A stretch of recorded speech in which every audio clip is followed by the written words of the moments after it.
Hello, everybody. It is great to be back at Cisco Live here in San Diego. It's nice to see some familiar faces in the crowd.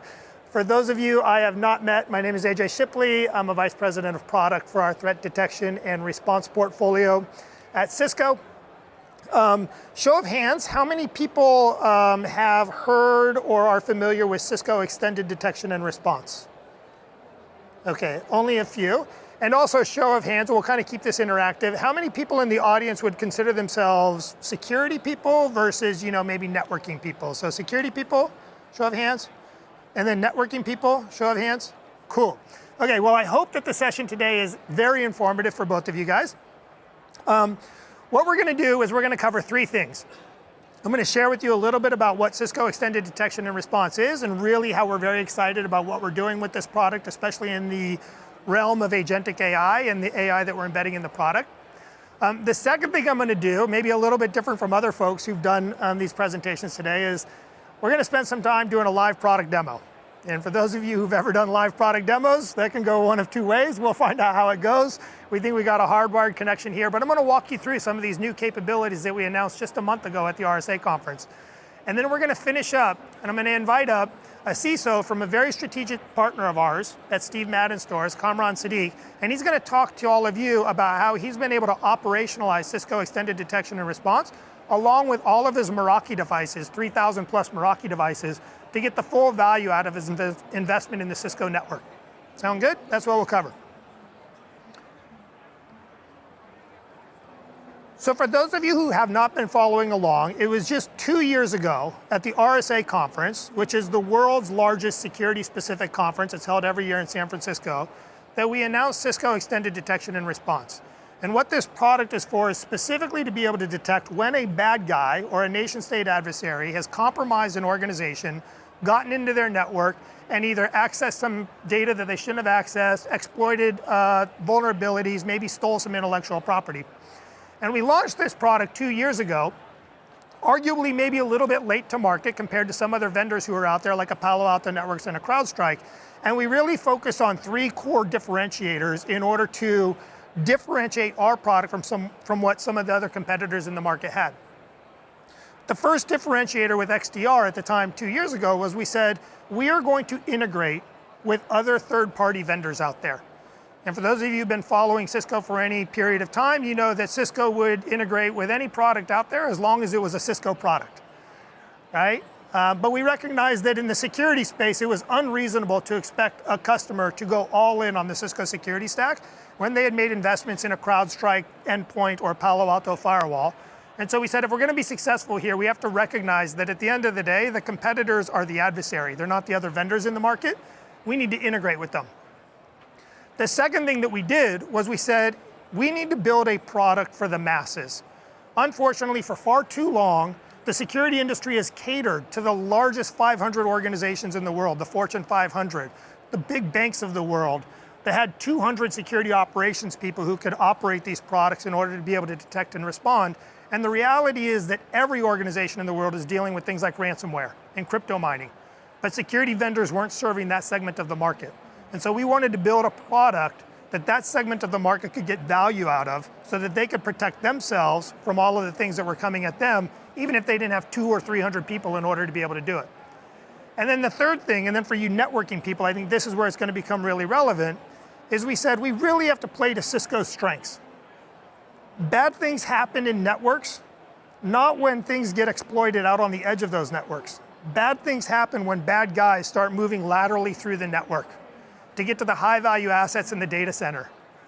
And who better than Cisco to be able to see that lateral movement occur across the network to be able to detect and respond when bad things are happening in the environment.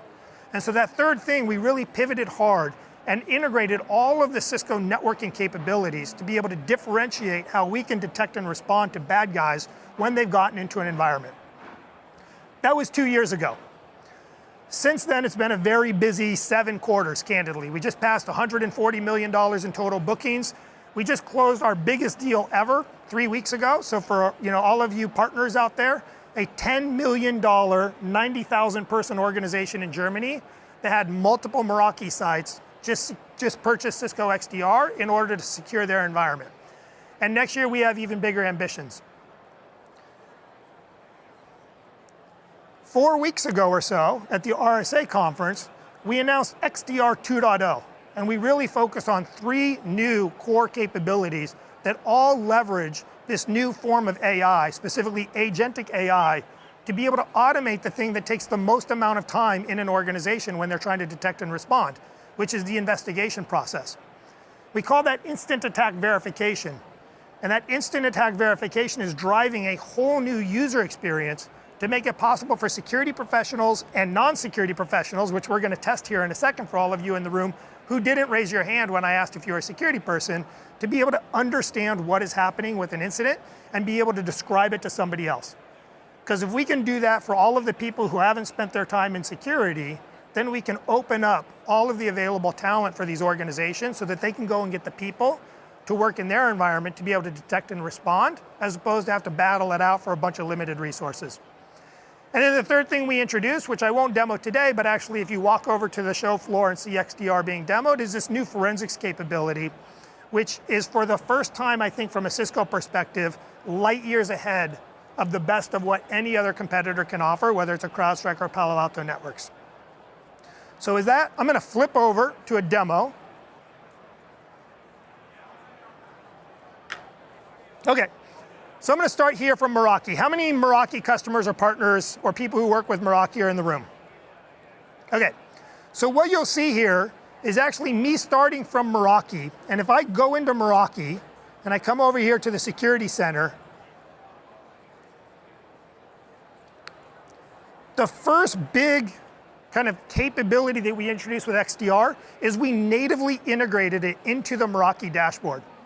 Because if you think about the types of customers that have Meraki, they tend to be maybe smaller customers, right? They might have a leaner staff. They might not have a whole bunch of IT professionals. And oftentimes the people who are responsible for the network are also responsible for security operations. And what they wanted is they wanted a place where they could actually go manage the network and manage security from a single pane of glass, if you will. And so with XDR being embedded into the security center of Meraki, now I'm an analyst, I come in today and I can immediately see all of the incidents that Meraki picked up that XDR detected, and I can start to go work them. I'm going to change my filter here.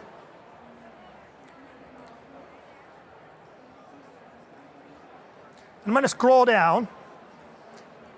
Now I see one that's assigned to me, AS. I'm AJ Shipley, this was assigned to me, and if I was to just click on this incident, what you'll see here is a pop-out of some of the things that Meraki and that XDR integrated with Meraki started to see for this incident. You get a short description. This was all generated by AI. You get a list of assets that are kind of showing up. There was a device and there's a user, Alex Wilbur, that was involved, and a bunch of observables. Now, if I'm a Meraki admin, I can assign this to somebody else. I could close it out. But what if I really want to drill in and understand a little bit more? Well, I can come in here and I can view this incident in XDR. And now from the Meraki portal, it immediately takes me into the XDR portal. Now, I'm not going to go do a full-blown demo of XDR right now, because what I want to do is I want to show you all of those new capabilities that we introduced. But this incident that I saw in there involved a couple of IP addresses. There were a number of processes.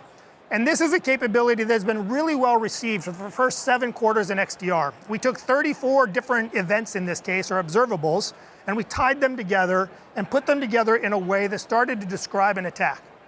But what we recognized is that there was an opportunity to do a lot better here. So what I'm going to do after I show you this next set of capabilities is I'm going to ask you, do you feel like you could follow along and describe to somebody what happened with this incident? Just hold that. And you're not going to hurt my feelings if you say no, but that's going to be my test for you, okay? With this new incident alpha, the goal really was to drive understanding in under 30 seconds or less. If I pop into the new incident alpha, ignore the attack graph on the right-hand side of the screen for a second. What I will tell you though, is that this is the exact same representation of information as the last screen that you saw. That more simplistic one with some straight edges, this is the exact same representation. We will come back to this.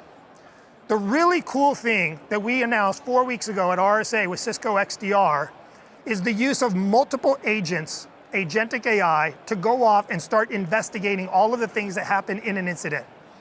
What does the threat intelligence tell me? What do my firewall logs tell me? What are my Meraki MX devices telling me? And then put that all together in a summary that explains the incident and gives recommendations on what to happen, what to do next. The first thing you'll see is that this overall incident has a criticality or a high critical nature with an 85% probability. How do we know that it's 85% critical? We'll come back to that in a second.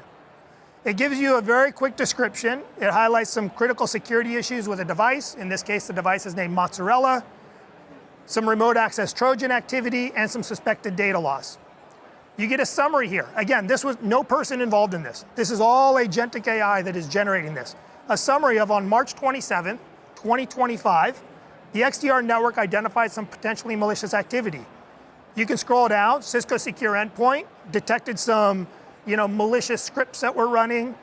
There were further findings involving command line encoding, excessively long network connections. Again, you get a pretty good description. Not only do we have an 85% probability that this is a critical incident, we also want to ask ourselves, what's the impact to our organization? Is this a high, medium, or low impact? Well, in this case, 4 gigabytes of data left the environment. You don't have to be a security person to know that when 4 gigs of data leaves your environment and it goes somewhere that it was not authorized to go, there's probably an issue there. And if those of you who've been doing this long enough can remember the Sony hack in 2014 or 2015, a bunch of movies left Sony, went over to North Korea, presumably, right? And this is an indication of some type of similar thing happening. You also get a set of recommendations. The AI not only can tell you what happened, it will give you recommendations on what actions to take next. For example, you might want to isolate a compromised device, an endpoint device. You might want to block some malicious IPs. And using the SOAR capability that's built in, you'll have the ability, or your users will have the ability to take this action right from here. Now, this is the really important part. How many people fully trust AI right now? I don't. How many people have a Tesla? Nobody has a Tesla in the crowd? 1 person? 2 people? Do you allow the Tesla to drive for you? You do. You've tried it. But do you let it drive you home? Yeah, with your kids in the car?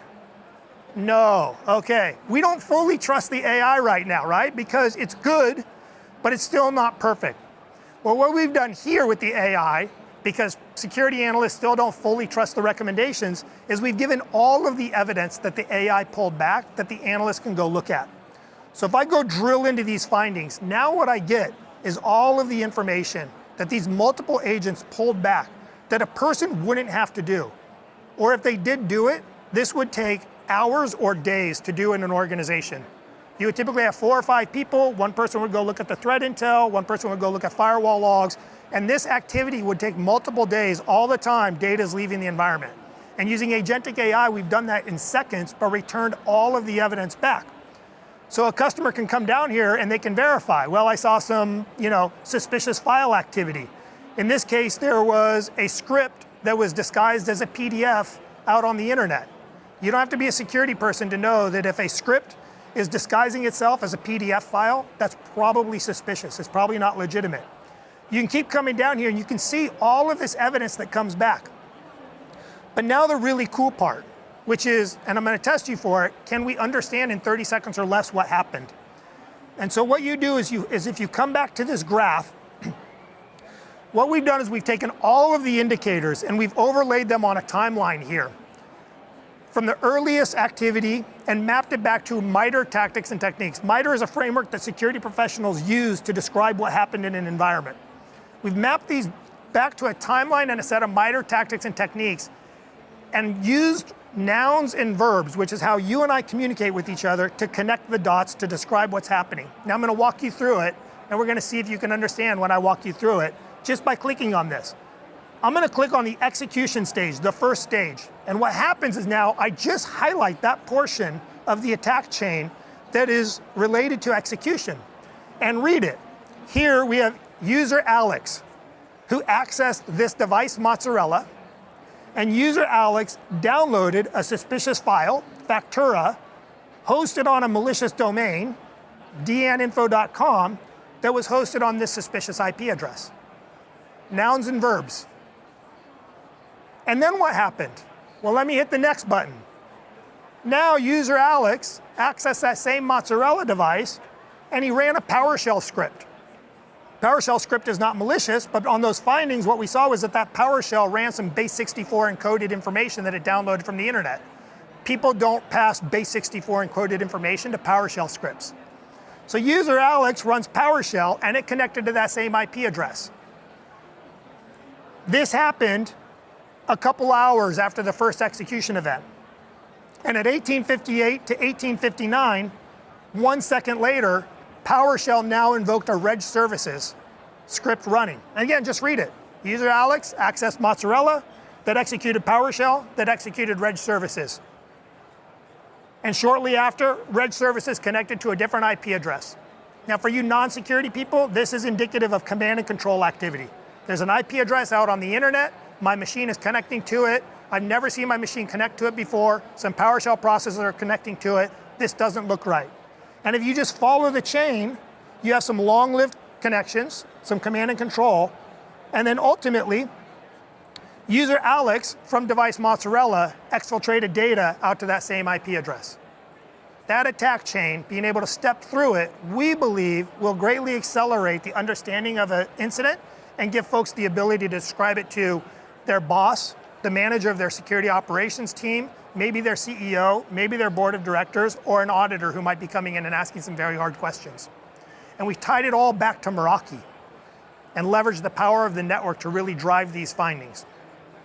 Now, before I call Kamran up, show of hands, how many people could generally follow along with that and feel like they could explain it to somebody? You guys are kind of shy, bashful. More people than drove Teslas, so that's probably a good thing. Well, this is in early access, it's in alpha right now. It will be coming out in early access in Q4 with general availability in Cisco's Q1, so kind of the September-October timeframe. And like I said, the most important thing from our perspective is that we are fully leveraging the power of the Cisco infrastructure, because lateral movement by definition involves the network. And Cisco shines when security meets the network, and we are melting security into the network with products like XDR integrated with Meraki. Now with that, what I want to do is I want to call Kamran Siddique up. He's the CISO from Steve Madden. Steve Madden's one of our most valuable and strategic partners. You just told me 117 stores now with like something like 3,000 Meraki devices, I think, sending data into XDR. Exactly, 100% of the fleet.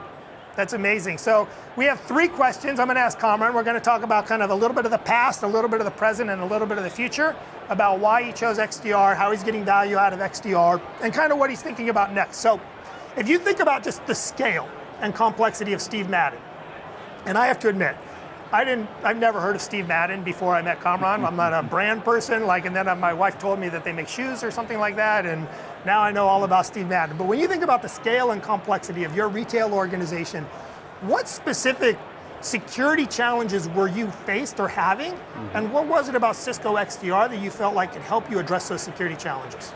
So I started at Steve Madden about 2 years ago, and we had a bunch of tools, right? I joined as CISO and Head of Infrastructure, and we had more than 40 different tools, very fragmented visibility, not a lot of, especially from stores, retail perspective, very old hardware, more than 10, 12 years old, and no net flows or logging coming in.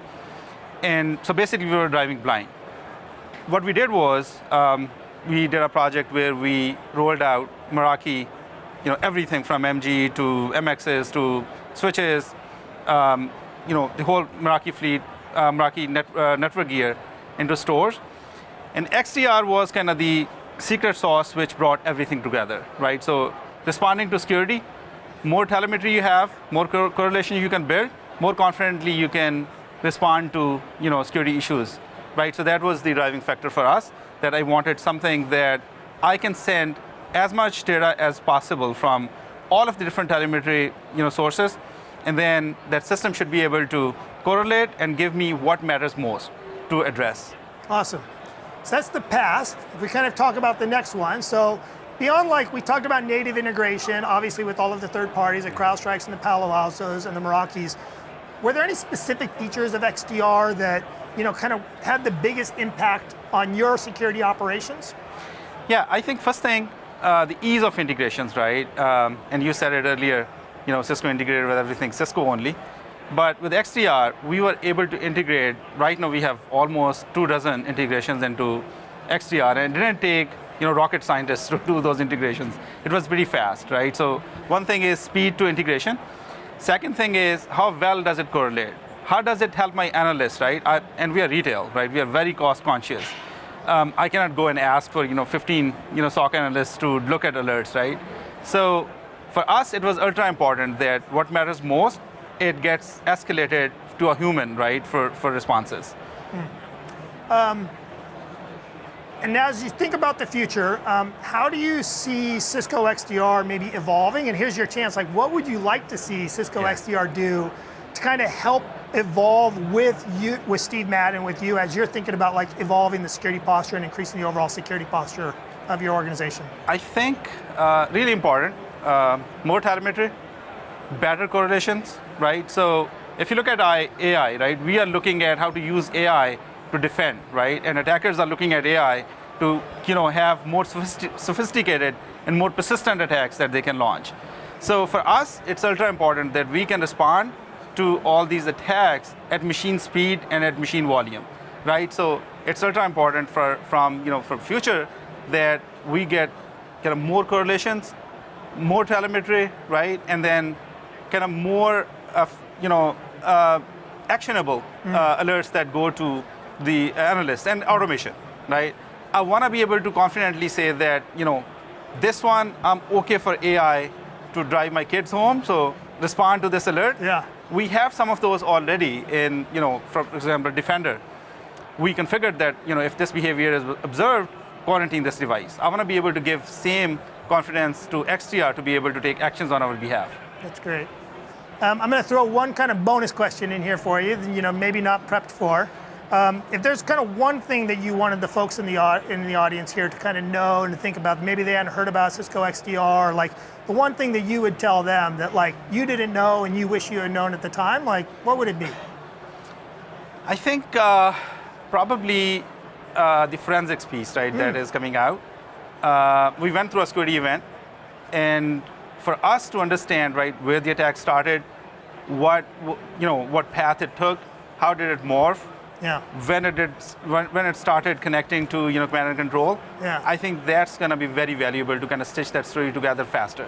We ended up engaging Talos IR team to understand that, right? So I think that capability will kind of enable us to be able to do same. Yeah, that's great, and that's a great plug because while Talos is kind of feeding all of the fuel that goes into XDR from a detections perspective, at the end of the day, you can't ever expect your vendor is going to be able to detect everything on your behalf, and you're going to need the tools to be able to go in and figure it out. I didn't show you guys the XDR forensics capability, but it is available on demo over there. And if you think back to this kind of attack that I walked you through, the one thing that I didn't show you is how did that organization get exploited to begin with? What was the initial access vector? And using the XDR forensics capability, you can see the email that came in to that user, Alex, that caused him to click on something that took him out to the internet and ultimately downloaded that script. And that's the capability that Kamran was talking about. Exactly. Kamran, thank you so much. Thank you. Look forward to continuing to work with you.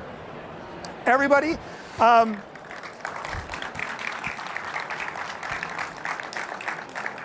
thank you so much. I know it was short, it was quick. We're very excited about Cisco XDR. I know a lot of you might not be security folks, but really what I want you to take away is Cisco is melting security into the fabric of the network because Cisco shines when security meets the network. And so for all of you networking folks out there who might have said, hey, this is a security conversation, that's somebody else on my team or somebody else needs to handle it, I would encourage you, leveraging the power of Meraki and the integration with the Cisco network, to go back and see if this is something that you feel like your teams could take on or your customers might be able to take on with this new capability around XDR that really greatly simplifies the understanding of attacks and gives recommendations on how to act. If you have any questions, you can find me. I would love to talk to you more about it. Catch Tom and Mike's presentation tomorrow afternoon, I believe, from 1 to 2 p.m. So Tom Gillis, our SVP of Security, and Mike Horn, the SVP of Security for Splunk, we'll be talking about how agentic AI is being weaved throughout the Cisco security portfolio, inclusive of Splunk Security, and how we're just doubling down on all of the benefits, some of which you saw in Cisco XDR today. Thank you so much.